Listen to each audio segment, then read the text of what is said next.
How y'all doing? Thanks for checking out the Voradox Experiment. We're going to do a reaction video today to a Megyn Kelly video where she's talking with a couple of the founders of Gays Against Groomers. And they're talking a little bit about Dylan Mulvaney. And, you know, I like to see this issue from the perspective of the members of the LGBT part of the community. I've often said, and I will always say, that I think they need to separate themselves from the TQIA plus ABC whatever, because the majority of the individuals that are part of the LGBTQIA plus that are LGB do not feel the same way that the rest do not have the same way out there thought processes as far as children transitioning, medically transitioning, as far as having drag shows at little elementary schools, just a whole plethora of different issues that should be common sense. If it were a heterosexual issue, you know, we wouldn't be having this conversation. If it was a heterosexual pride parade and there were men and women walking around naked and doing sexual gestures and using sexual toys, and we wouldn't think to take kids to that. But somehow we do think that's all right with the LGBTQ. However, my point is that I don't think that there are very many of the LGB that agree with it. And so I think they should split off. I love these two cats here. I will put a link to the Megyn Kelly show YouTube channel in the description. I'll also put a link to the Gays Against Groomers. They're one of my favorite accounts because they have a very, very important focus, and that is to make sure that we are not doing things to our children that are going to be life-altering without any type of checks and balances. And they are fighting against it, they're talking about it, and I'm about it. So here we go. Let's check it out. One of the most prominent faces of this movement is Dylan Mulvaney, and this person has now, I guess, traveled to Peru, trying to pretend that despite the, 10 million followers on Instagram and the tons of dough that Dylan has made with these endorsements for these products, I mean, they're lining up out Dylan's door in order to get Dylan's face on their product at places like Ulta Beauty. We could go down the list of the endorsements that this guy has gotten. This is a man who said, okay, I'm a gay man. Then he said, I'm non-binary. Then he said, I'm trans. Then he said, I'm a lesbian. I can't keep up with all the things. But now you'll be glad to know Dylan's apparently found himself. And this is his latest message from Peru. Here's a little bit. I've seen a lot of llamas, and the people here are so kind. I feel very safe here. It's a little sad that I had to leave my country to feel safe, but that will get better eventually. So Dylan doesn't feel safe in America, notwithstanding. What do you mean, leave my country to feel safe? I'm just going to let them keep talking. I presume the millions he's made. He says this trip is a great way to get to know himself better. I mean, I guess that is going to be the final chapter of the journey of male, female, non-binary, gay, lesbian, who the hell knows? We don't know. But what do you make of him playing the victim? Also pointing out... Okay, just in case you're not familiar, the woman in the middle is the founder of Gays Against Groomers, and the gentleman on the right is one of the top executives, the vice president or something.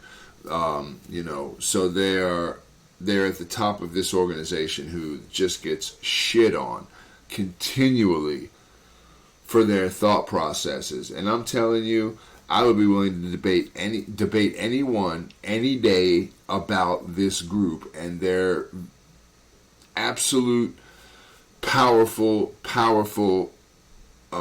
message that they're sending through the LGB community. They bash them, they call them right-wing extremists and just a bunch of bullshit. But really, when you hear them, you're going to be like, yeah, well, it makes sense. He has not yet been kissed. Oh my God. Dylan Who would like to take that one? Go ahead, Chris. Okay, Danny. Yeah, this guy drives me insane. There's a lot of people who will go online and attack, especially lesbians. I've noticed, trans women coming after lesbians, saying that they should be open to being with them. But I've also seen it happen with gay men as well. And I really do think that the thing that... So basically, if I identify as a woman, me right now, Michael Ray, if I say, you know what, I'm a woman, that's all I need. And then I can also declare that I'm a lesbian, right? I'm just asking, I don't know, because... Dylan is doing by changing his sexual orientation all these times is just feeding into that sort of thing. Now, of course, I don't think that it's real with him. I mean, I think that it's just a marketing tactic for himself. He's wanting attention, and that's exactly what it is. Exactly. He wants clicks.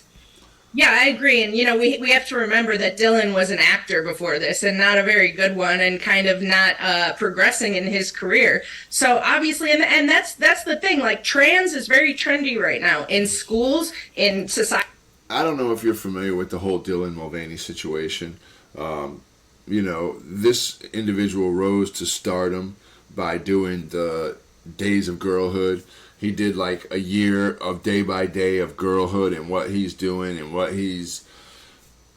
I'm putting this on YouTube too, so I gotta say she. What she, Stunning and Brave, what she, the best among us, has been doing to become a girl. Like hating bugs or buying tampons or just all these different numerous dog whistles that are supposed to be girly, girlhood type of shit. But he knew what he was doing because by like day 270 or 280, he was sitting there talking to Sleepy Joe, Deadbeat Joe. So I guess he was doing something right. I want to do the Days of Girlhood just to get far enough to get a little message to Joe, a face-to-face meeting where I can tell him to fuck off. Fuck you, Joe. Society, you're rewarded for being trans. You're given special privileges. You can break all societal norms and rules that have been in place for all of human history up until 5 minutes ago. And, and so it's very appealing for attention seekers. This is serious, so I will say attention whores, because that's actually what I believe that Dylan is. But, so it's all a sham, and it's all for money and clicks and popularity. And it's sad to see that our community and people like us, regular gays and lesbians, are being thrown under the bus and associated with all of this. And we're trying, Gays Against Groomers, to really separate ourselves, draw a big red line between us and this radical ideology and the people that are enraptured by it. And get your flag. Okay, so that's a great point, Like I said, the LGB, or whatever shit I might talk, whatever anything else, I'm very serious about the belief that the LGB needs to separate themselves from the rest of the pack. That's basically what they're advocating for here, and I really, really, really agree with it on so many different levels, for so many different reasons. I'm thinking about making a video just going through all those, because... to me, it's common sense. Either way, these individuals here get persecuted online. They just get completely destroyed online as far as their belief system by this fringe group that just, I don't know, attention-seeking whores sounds like a pretty good description. Back. To your point, at Brown University, they just did a study that showed that 38% of the current student body identifies as LGBTQ, whatever, blah, blah, blah, plus. 38, just 10 years ago, or what? It was almost half the population, at wherever she's talking about, identifies as LGBTQ. You know what? I guess now, because there's so many letters and numbers and everything else, you could find something in there.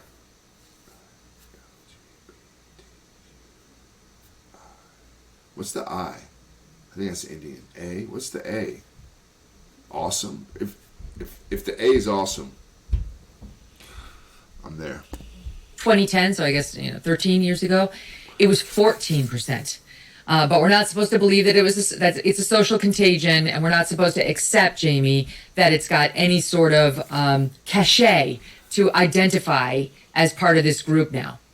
Yeah, I mean, it's totally crazy. First of all, there's no way that you can look at these numbers and think that that's natural. The trans rights activists, they like to say that this is natural and organic and solely due to society being more accepting. So these kids and youth are able to come out and be their true selves, when obviously that's ridiculous. We wouldn't see a jump like that if that were the case. And, we see primarily the jump in the youth. Like, if that were the case in all of society, why aren't the numbers matching across the board in other age groups? Great point.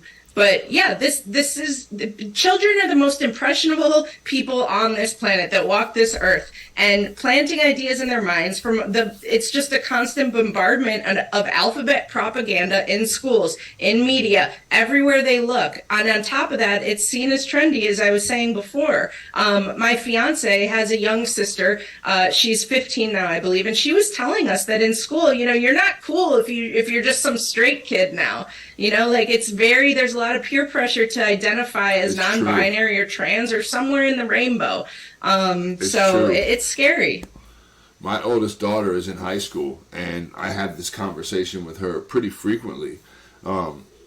There are so many members of that community overall in her peer group, and about 3/4 of them are probably not lesbian or gay or bi. They are non-binary, and they identify as something different. Something different, because it could be anything. Attack helicopter. Skillet.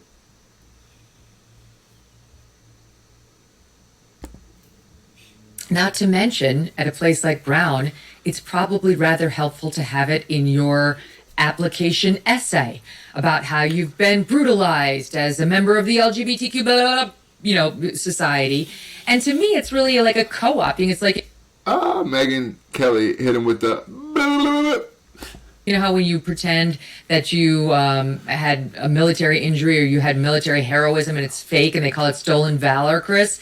It's like stolen victimization, because I'm sure... actual gays and lesbians have had an incident or two where they felt otherized or they felt like they didn't have equal rights, even in modern day America. These people who aren't really, quote, queer in any way, who are just glomming on, are kind of stealing the identity just to make themselves feel special. Right. Yeah, I absolutely agree, Megan. And correct me if I'm wrong, Jamie, maybe you know this, but... or Megan, but I think that if I remember correctly, that number, as far as like people identifying as LGBTQ whatever, the numbers aren't going up for actual gay and lesbian bisexual people. It's right. Going up with Great the TQIA. Another phenomenal point. I don't mean to cut him off midway through. In fact, I'm going to go back so we can hear that point again. But... that's a great point. The numbers that are exploding the LGBTQIA plus 125 community are not the LGB. It's all the other shit. But, or Megan, but I think that if I remember correctly, that number, as far as like people identifying as LGBTQ whatever, the numbers aren't going up for actual gay and lesbian bisexual people. It's right. Going up with the TQIA plus crowd. And because, the thing is you can't identify into being gay. That actually requires something of you without getting into the dirty details, obviously. Right. But, that requires something of you. But this other stuff you can just identify into. Yeah, so, that's right. It's very frustrating dealing with these people basically glomming onto us and saying we're somehow the same and all this sort of thing. I'm going to stop it right there because now she's about to do her little ad read or whatever. So that's basically where it ends at. But I think it's some very good points made. by some respected members of the LGBTQ community, and their voice matters, just like all of these activist voice that say that they can identify as whatever they want.